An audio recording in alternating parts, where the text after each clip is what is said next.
మార్గశిరం శ్రీమన్నారాయణుడికి ఇష్టమైన మాసం. ఈ మాసంలో చేసే పూజలు, నిర్వహించుకునే పర్వదినాల వల్ల సకల శుభాలు కలుగుతాయని శాస్త్రాలు చెబుతున్నాయి. మాసానం మార్గశీర్షోహం అన్నాడు కృష్ణ భగవానుడు.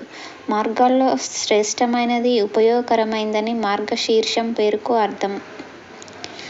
ఈ నెలలో వేకువజామున స్నానం చేసి శ్రీకృష్ణుణ్ణి స్మరిస్తూ పాటలు పాడడం, తులసీ దళాలతో పూజించడం శుభప్రదమని అంటారు. సూర్యుడు ఒక రాశి నుంచి మరో రాశిలోకి మారడాన్ని సంక్రమణం అంటారు. వృశ్చిక రాశి నుంచి భానుడు ధనురాశిలోకి ప్రవేశించే పుణ్యకాలాన్ని ధనుస్సంక్రమణం అంటారు. వాడుకలో ఈ మాసాన్నే ధనుర్మాసమని వ్యవహరిస్తారు. ఈ మాసంలో ధనుర్మాస వ్రతాన్ని ఆచరిస్తారు. దీన్నే శ్రీవ్రతం అని వ్యవహరిస్తారు. 30 పాటల నోము అని కూడా అంటారు. ఈ ధనుర్మాస కాలం ప్రకృతి పూజలకు, నోములకు అనుకూలంగా ఉంటుంది. హేమంత ఋతువు కనుక మొక్కల ఆకులు రాలి కొత్త చివుళ్ళు తొడిగి ప్రకృతి రమణీయంగా ఉంటుంది. సూర్యుడి ఎండలో తాపం తగ్గి నునువెచ్చగా హాయిగా అనిపిస్తుంది. నదుల్లోని నీటి ప్రవాహాలు నెమ్మదించి స్నానాధికాలకు అనువుగా ఉంటాయి. ఈ ప్రకృతి అందాలకు తోడుగా వైష్ణవ ఆలయాల్లో తెల్లవారుజామున పెద్ద ఎత్తున పూజలు, పాశురాల గానాలతో హృదయాల్లో దైవీ భావనలు పొటమారిస్తాయి. రోజూ వినిపించే సుప్రభాతాల స్థానే తిరుప్పావై పాశురాలు మధురాతి మధురంగా వినిపిస్తూ ఉంటాయి. ఈ గేయాలను గానం చేస్తూ, పూలమాలలు సిద్ధం చేస్తూ ధనుర్మాసానికి అంతు లేని పవిత్రత, భక్తి భావనలను కల్పించిన పరమార్థికురాలు గోదాదేవి. శ్రీకృష్ణుడిపై ప్రణయ భావాలను తన పాటలతో సమాజపరం చేసిన గోదాదేవిని ఆండాళ్ అని పిలుచుకుంటారు. ఈమె తండ్రి విష్ణుచిత్తుడికి శ్రీవిల్లిపుత్తూరులో వటపత్రశాయి కోవెలకు చెందిన తులసీవనంలో గోదాదేవి లభించింది.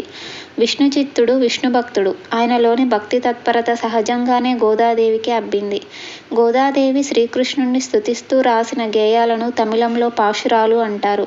భక్తిని రంగరించి తండ్రి స్తుతించిన స్తోత్రాలు గోదాదేవిపై అద్భుత ప్రభావాన్ని చూపాయి. భాగవత పురాణంలో శ్రీకృష్ణుడిపై వలపుతో గోపకన్యలు తెలతెలవారుతుండగా నిద్రలేచి యమునా నదిలో స్నానాలు చేసి ఆ మాధవుణ్ణి స్మరిస్తూ పాటలు పాడి స్వామిపై విరహం చెంది కాత్యాయని వ్రతం చేశారు. చివరకు ఆ కన్యలు మాధవుణ్ణి పెళ్లాడారని విష్ణుచిత్తుడు చెబుతుండగా విన్న గోదమ్మ తాను ఆ వ్రతం చేసి శ్రీహరిని పెళ్లాడాలని కోరిక పెంచుకొని 16 ఏళ్ల వయసులో నిర్ణయించుకుందని ఆముక్తమాల్యద గ్రంథంలో శ్రీకృష్ణదేవరాయలు పేర్కొన్నాడు. వటపత్రశాయి కోసం అల్లిన మాలను తన మెడలో వేసుకొని కోవెల ఆవరణలోని బావిలో తన ప్రతిరూపాన్ని గోదాదేవి చూసుకునేదని చెబుతారు. ఈ బావి ఆ కోవెలలో నేటికీ ఉంది. తాను తన చెలులతో కూడి ఆ గ్రామంలోని తటాకంలో గోదాదేవి జలకాలాడేదట. ప్రతిరోజు ఒక గేయం గానం చేస్తూ ధనుర్మాసంలో శ్రీవ్రతాన్ని చేసింది. చివరికి ఆమె శ్రీకృష్ణుల్లో ఐక్యమై తరించింది. గోదాదేవి రాసిన పాశురాలను ఒక ప్రబంధంగా భావిస్తారు. భగవంతుడి పాదాల వద్ద శరణాగతి పొందడం, భగవంతుడి ఆశ్రయం పొందడమే జీవిత పరమావధి అని గోదాదేవి నొక్కి చెప్పింది. 12 మంది ఆళ్వారుల్లో ఆమె ఒక్కరే మహిళ. శ్రీహరి భక్తుల హృదయాల్లో ఆమె నిరంతరం పూజలు అందుకుంటోంది.